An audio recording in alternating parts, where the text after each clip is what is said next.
Can we start at the beginning? Did you have acting aspirations as a child? Not really. What happened was, I was born in Oldham, outside Manchester, a place called Royton. You kept the accent, I kept the accent, but my mother hated it up there. So after 3 weeks, she bundled me into a Pickford's lorry with my father, wrapped me in cotton wool, which I still have an aversion to this day, and the van drove us down to Salisbury, because she was a Hampshire hog, and she was from Southampton. That's where the Hampshire bit came in. Oh, I see. So what happened was, then we set up home in Salisbury, and I went to school, and we had I had a great Auntie Vi, who was a terrible snob. And I, by this time, was not talking northern. I was talking with a Wiltshire accent, a country boy, as all my family were. And my aunt hated it, so she insisted I have elocution lessons, which is why I speak so wonderfully to this day. And the woman who gave me elocution lessons was Mrs. Christian, and she saw something in me, and a spark, and she encouraged it. And I had also a music teacher who taught me the piano, and so badly, because I can only play Daffodil Dell to this day. And they encouraged me, and we did all sorts of wonderful things at school. But then what happened was, Salisbury had one of the great repertory companies in the country. And it was... I went to see Mr. Salzberg, who ran the theatre. I said, can I have a job? He said, you can come for 2 weeks.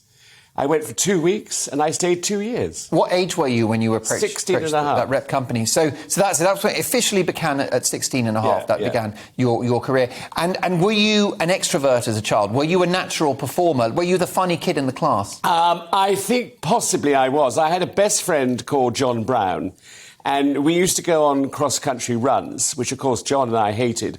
And we used to make them into walks. And the other boys were furious because they had to wait for us to come back. And we used to come back laden with Flora. Who's she? We used to pick on the way back home. And so we were considered to be the jokers. Biggins, the inventor of the cross-country stroll. Exactly. Oh, it was lovely. And school plays as well, I would have thought. Yes, we did lots of school plays, and it was really good fun.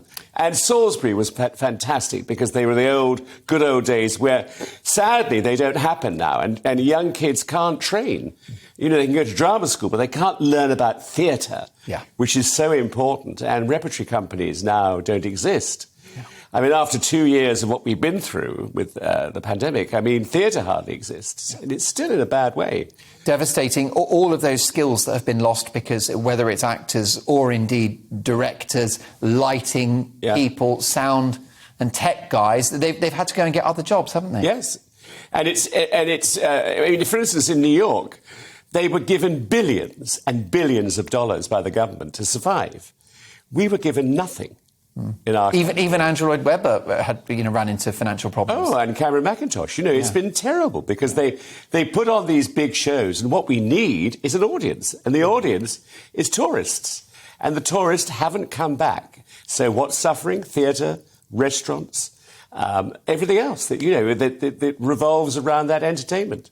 So what kind of childhood did you have, theatre and performing aside? Was it a happy childhood? Oh, it was I was very, very lucky. I was an only child. Until when I left home at 18 and a half years, 2 years after being at Salisbury Rep. And I was an only child, and I was very proud of being an only child. And my mother, I was going to Bristol Vic Theatre School, and my mother announced as I was leaving home, she said, by the way, I'm pregnant.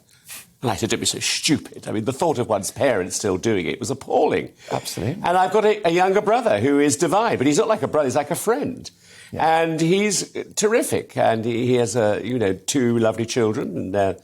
I adore, and so it's... And he's not in showbiz, he's a civilian with a proper job. Driver. Oh, is that right? Yeah, which is great. He's just become that. Yeah. And he's lovely.